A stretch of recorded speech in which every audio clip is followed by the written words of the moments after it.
Mais j'ai aussi, donc en préparation, l'article, le dossier est terminé, c'est un dossier volumineux, sur les cités souterraines, enfin une surtout d'Irin Couillou, Irene Couillot, ouais.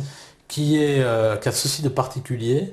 Donc c'est en Turquie, hein, c'est Ouais, pour ouais, reprendre ce que ouais. tu dis. Alors là, ce ne sont pas des gens parce que les galeries font 1m60, 1m70. Euh, il y a plus de 20 étages, donc c'est une cité souterraine qui ont été construites entre le 9e siècle et le 15e siècle avant Jésus-Christ. Il y a 20 étages sous terre et ça va jusqu'à 80 mètres sous terre avec des systèmes qui coupent le souffle des scientifiques actuels, des systèmes d'aération très complexes pour Ouais, amener l'air pour amener l'air, ouais. jusqu'à 80 mètres sous terre. Ouais, ouais. Et on pense qu'il y a 3000 km de galeries. Et cette ville, donc cette cité souterraine, est reliée avec d'autres cités tout autour à 9 km, qui sont moins importantes puisque Derin Couillou a une superficie de 4 km². Mais t'imagines, 20 étages. Donc là aussi, il y avait des connaissances 1000 ans avant Jésus-Christ. Et ce qui est très curieux, c'est que dans cette cité souterraine, qui pouvait abriter jusqu'à 100 000 personnes, où il y avait des étables, des choses comme ça. Ouais, voilà, oui, oui, c'est ça. Ouais, voilà, on pousse une porte de 80 tonnes avec le doigt, mais tellement c'est précis, quoi. Ce truc. C'est tout à fait étonnant. Et donc oui, ce qui est, voilà, c'est surprenant de remarquer tout ce savoir-faire. Et voilà, ce qui est très intéressant, c'est que quand on réfléchit un peu, sur les écrits qui nous est laissés, déjà il n'y en a pas beaucoup, on ne trouve aucune trace, moi j'interprète pas, je constate à ce niveau-là, aucune trace de vêtements, alors qu'à Derin Couillou, la température aux alentours du système donc d'aération est entre 7 et 8 degrés, et puis un peu plus loin, elle est entre 13 et 15 degrés, c'est le maximum. C'est quand même pas très chaud. Sur 20 étages. Hein. Et encore, on dit qu'on n'aurait pas tout découvert, parce que ça a été découvert en 1963. Et on découvre une tombe avec un squelette, mais ce squelette a été enlevé pour être ensuite analysé, mais on n'a aucun résultat d'analyse. Et dans une autre cité souterraine en Turquie, donc plus petite, hein, on découvre 30 sarcophages, on va dire, et ils sont vides. Et en aucun cas on ne retrouve dans aucune cité souterraine, enfin mis à part Derin Couillou, mais on n'a pas les résultats du squelette, on ne retrouve aucun squelette, aucun vêtement, rien, alors que ça pouvait contenir jusqu'à 100 000 personnes. Oui, voilà. Et je suis un peu dans cette optique de ce que j'ai retrouvé avec cette fameuse étude donc, de spéléologie en Équateur, dans les galeries Inca, où effectivement on mobilise des moyens financiers, des hommes, donc 2 armées on va dire, et on dit on n'a rien trouvé, hein. Mais ils y sont restés plus d'1 an, quoi, avec un fric fou. Et là c'est un peu pareil, c'est-à-dire que quand tu regardes au final, on ne sait pas qui a construit, ça c'est la version officielle, mais on ne retrouve aucune trace. Sur 100 000 personnes, on pourrait retrouver au moins un vêtement, on pourrait trouver des ossements, on ne retrouve rien. C'est quand même curieux. Ouais, tu crois qu'ils ont caché, qu'ils ont rien retrouvé ou qu'il y a vraiment rien? C'est pas normal qu'on ne trouve rien. C'est vrai que ça absolument. Et moi, ce que je constate ensuite, c'est sur les faits. Ouais. Je me base là sur les faits. Faits. Par exemple, juste que, comme ça, excuse-moi, je te coupe, mais par exemple, on retrouve un vêtement, on pourrait dater précisément, peut-être. Ah, d'accord, je comprends mieux. D'accord.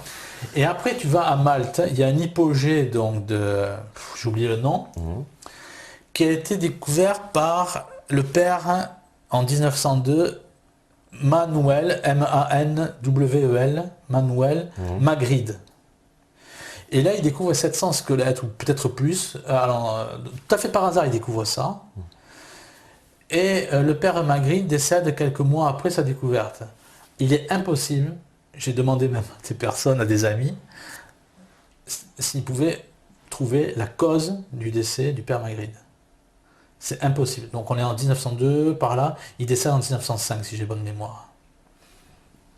Je ne sais pas de quoi il décède. En tout cas, il trouve 700 squelettes. Il découvre un peu une cité souterraine avec des données qui sont très intéressantes. C'est-à-dire que dans cet hypogée,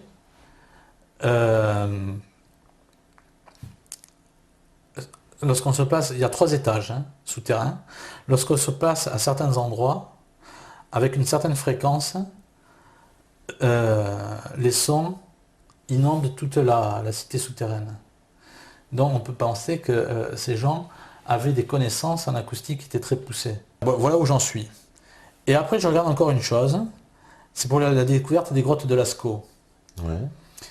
C'est le père Glory qui fait la découverte. Ouais. Et le père Glory, il arrive une chose, ça on peut le constater, une chose tout à fait curieuse. Dans les années 1960, il fait une étude des grottes de Lascaux. Donc si tu veux, il doit avoir une notion, on va dire, biblique, pas très darwiniste, on va dire, des choses.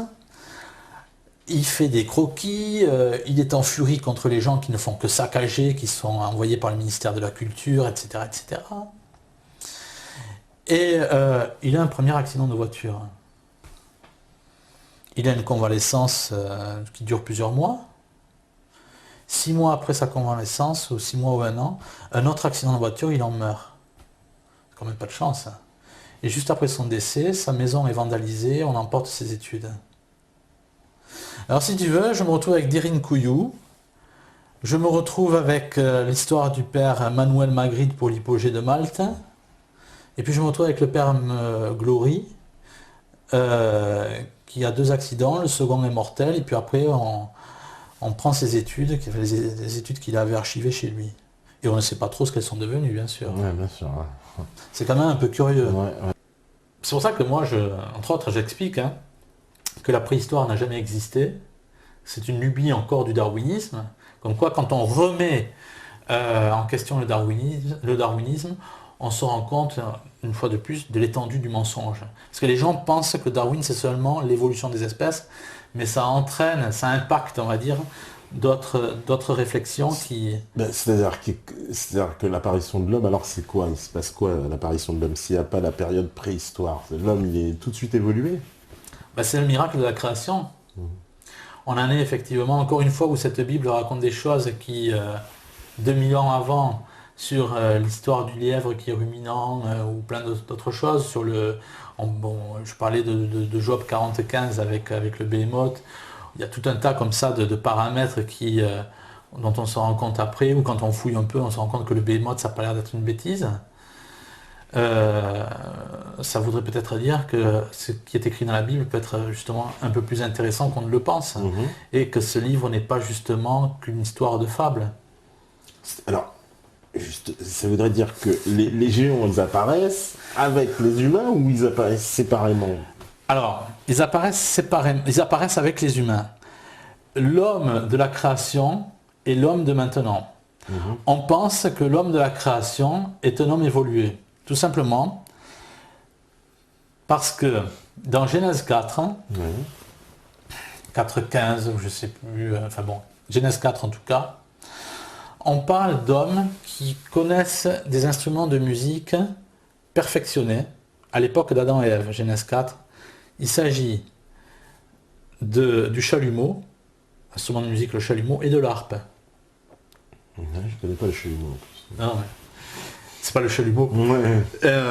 Voilà ce qui est marqué dans la Bible, Genèse 4. Genèse 4, 15, ou enfin bon, en tout cas dans les... ça veut dire que l'homme du début était déjà un homme qui était connaisseur de certaines techniques. Je pourrais prendre aussi un astronome,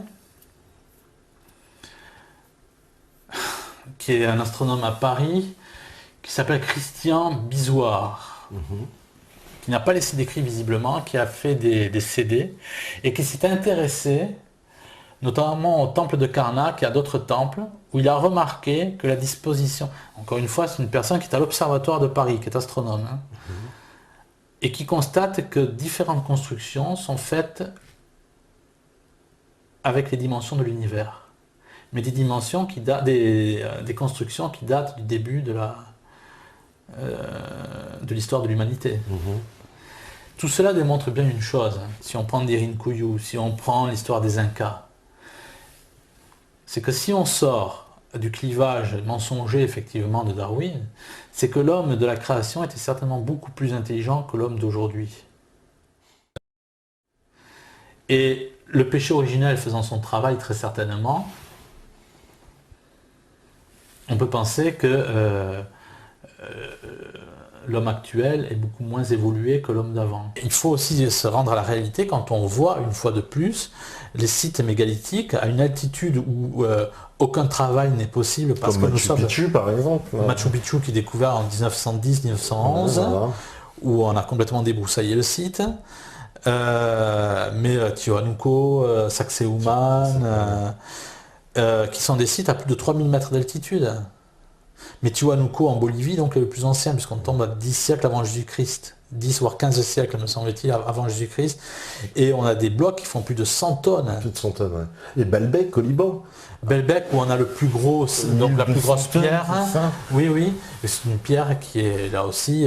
Après, il y a la cité romaine qui a été montée. Pas monter par-dessus, les Grecs, voilà, oui. etc. Les trucs, ouais. Mais c'est tout à fait surprenant de voir des cités qui montrent un savoir technologique qui est énorme. C'est tout à fait énorme de constater effectivement un savoir, et chaque fois on retrouve derrière soit des histoires de géants, pour Baalbek c'est le cas. C'est le cas pour Baalbek aussi. Ouais. On retrouve ça aussi, bon, on a parlé de Stonehenge, Ouais. ou alors des histoires de sacrifices. Pour Stonehenge, on le présente comme un calendrier astronomique, mais on peut penser que c'était aussi un lieu de sacrifice. Donc on se rend compte, une fois de plus, alors je parlais de Christian Bisoir, mais aussi on voit que les constructions des pyramides sont faites à partir, entre autres, du nombre d'or et du nombre pi. Oui, oui. Et que ces pyramides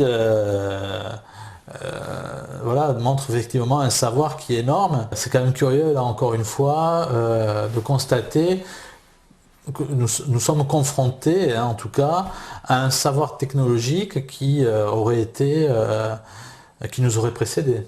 Bah, comme à Nazca, les fameuses pyramides, lignes de Nazca, donc qui Ouais. sont tracées dans le désert, chose qu'on nous dit très peu souvent, il ne s'agit pas de simples lignes, apparemment on a fait des fois bouger des montagnes, quoi. C'est comme si on avait rasé le dessus des montagnes. Alors ça c'est très intéressant. Ouais. Là tu dis quelque chose mais tu ignores l'intérêt que ça peut avoir. D'accord. Encore mieux. Je dis ça parce que il y a un passage qui m'a coupé le souffle dans le Critias de Platon Ouais. et qui va dans ton sens. Mais avant, je dois dire quelque chose. Le docteur Samir Osmanagic Oui. est celui qui aurait découvert les pyramides de Bosnie en 2005. Tout à fait. 5 pyramides. Bon. On constate avec des images satellites qu'il y a des formes pyramidales. On constate des champs magnétiques autour de ces pyramides, des champs magnétiques très forts. Je cite une dizaine de scientifiques, de professeurs, docteurs, de différentes spécialités qui parlent de ces constatations-là, de ces observations. Tout à fait. Et on voit, je suis désolé, mais je ne peux pas faire l'impasse sur des choses parce que je pourrais penser que ça serait fumeux ou quoi au caisse. Ce que je fais, je m'entoure ensuite de référents. Sur la pyramide de Bosnie, la principale, je crois que c'est la pyramide du Soleil, on trouve un faisceau d'énergie qui s'accroît, non pas en se rapprochant de la source, mais en s'éloignant de la source, c'est-à-dire en partant de la pointe de la pyramide, si c'est une pyramide, en montant vers le ciel. Donc ça, ce sont des scientifiques aussi qui en parlent. Je mentionne une dizaine de noms. Et si ce n'était pas une pyramide, ce qui est très fort, c'est qu'on retrouve un air qui est 30 fois ionisé, c'est-à-dire avec des ions négatifs, très bon pour la Très santé, bon pour la santé, ouais. 30 fois supérieur à la norme. Et les souterrains qu'il y a sous les pyramides n'ont aucun système d'aération et l'air n'est pas vicié. L'air, il n'y a pas de gaz carbonique ni quoi que ce soit. On retombe encore avec l'histoire d'Irin Couillou où on est confronté à un savoir qui nous dépasse. Qui nous dépasse, ouais. Et donc Osman Agic fait le constat de tout cela. Et il a étudié donc des pyramides aussi qui existent aussi aux États-Unis. À Kaohsiamund, des pyramides qui ont été construites au XIIe siècle après Jésus-Christ et qui sont recouvertes d'herbe. Parce que les États-Unis ne veulent pas. On retrouve des pyramides aussi en Chine, Oui, on n'a pas le droit de dans la plaine du Qinchuan, qui sont recouvertes de tertre, Mais on se garde bien de le dire, l'État chinois ne veut pas le dire parce que ça les gêne, parce que là encore une fois, ça contredit leurs interprétations de l'histoire de la Chine, l'histoire de l'humanité, qui est un contre-courant du darwinisme. Mais les États-Unis, c'est pareil.